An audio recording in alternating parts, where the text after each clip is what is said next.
We all know that getting things manufactured in China can lead to Chinese suppliers copying your products and then selling them directly themselves. How the hell can you stop this? Well, one potential way to stop it is with a patent. Now, is a patent right for you? In this video, I'm going to tell you. Now, if you like this kind of information, we're helping you protect your business on Amazon, whether that's here in Australia or indeed right around the world. Make sure you give this video a thumbs up. That way I will know that you like this kind of content and I can do more of it for you. And also consider subscribing to my YouTube channel. I post brand new content just like this each and every day. And if you've got any questions for me about patents, comment below and I'll answer them personally for you. With that being said, let's get into it.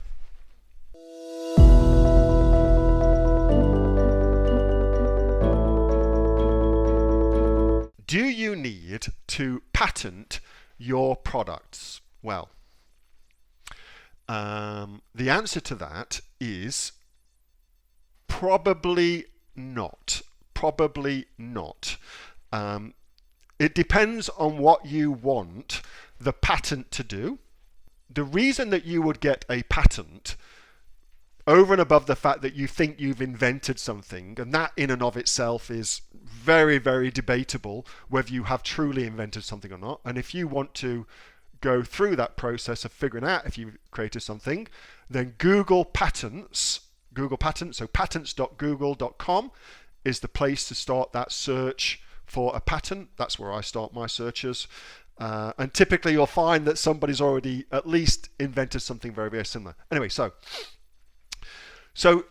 the reason over and above you think you've invented something is because you think you want to protect something, okay? That's why most people want to get a patent, because they feel like I've got something unique and so I want to protect that thing that I believe is unique from other people swooping in and having a bite at my cherry, so to speak. So let's think that through.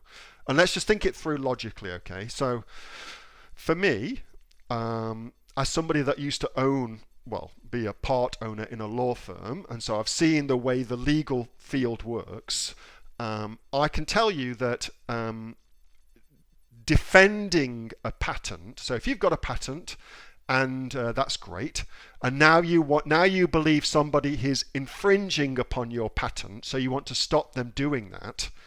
That process is expensive, very expensive to do, okay? So litigation at any level is expensive. Lawyers make a shitload of money from that. But with you in Australia and then trying to litigate, for instance, in the USA or in the UK or cross countries, okay, so in other countries, it is ludicrously expensive because you need a different kind of lawyer. So your lawyer in Australia who can litigate your patent in Australia with the other person who you think has infringed upon your patent also in Australia, that's one level of lawyer, okay? That's your $350 an hour lawyer, okay? But to go to another country, cross-country litigation, so you're in Australia and you think somebody in the USA has infringed upon your patent, well, that's a different kind of lawyer, because that lawyer not only knows intellectual property law, patent law in Australia, but they also have to know patent law in the USA as well. And so that lawyer is $700 an hour, okay? So it gets really, really expensive really, really quickly. So you have to kind of go in with your eyes open and think about this shit. Like, given that I do get a patent, what am I hoping to achieve by having that patent? Oftentimes that's protection. Well, given that you protect it, can you then afford to enforce it? That's a very, very different question, okay? So that's something to keep in mind. If you've got heaps of dosh, great, then by all means go for it. But I would argue there's a different way that you can get at least 80% of the protection that a patent would afford you, and that is by three strategies, okay? So the first thing that I do And let's just say, for ease of kind of wrapping our heads around this, that you're getting your product manufactured in China because that's where most people get their shit made, okay? Well, a patent on a mold in China that just covers China, that is actually not a very, very expensive thing to get done. That's going to cost you, give or take, depending on the exchange rate, about $200 Aussie dollars to get a patent that applies on a mold. Typically, that's what you get patented in China. And then you probably spend another, because obviously that's all got to get submitted in Chinese, in Mandarin. So you probably spend another 1,000 to 1,200 Aussie dollars to get your Chinese lawyer to submit that for you, okay? And then that would give you protection in China from another factory in China copying your mold. And oftentimes, you know, that's all you'll need. You also then get to put the R for registered mark, patent mark, on your products. And so it gives you, it affords you a reasonably high level of protection, okay? So that's one thing you can do. If you don't want to go to that expense, the next thing you can do is when your factory makes your mold, you can get them to stamp your logo into the mold.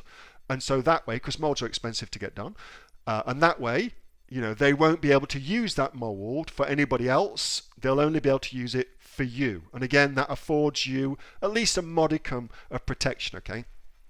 So that's two ways of doing it. Now, the third way, which is actually my preferred way, is to innovate. So my own entrepreneurial journey has demonstrated lots and lots of things what I've fucked up, but one of the things that I've tended to get right is this notion of innovation wins the day. So if you stand on your laurels and don't innovate things, like I'm going into doing this augmented reality and shit like that because I think that's the future, instead of just sitting on my laurels, Amazon's everything. No, it won't be in the future. Something else will be everything.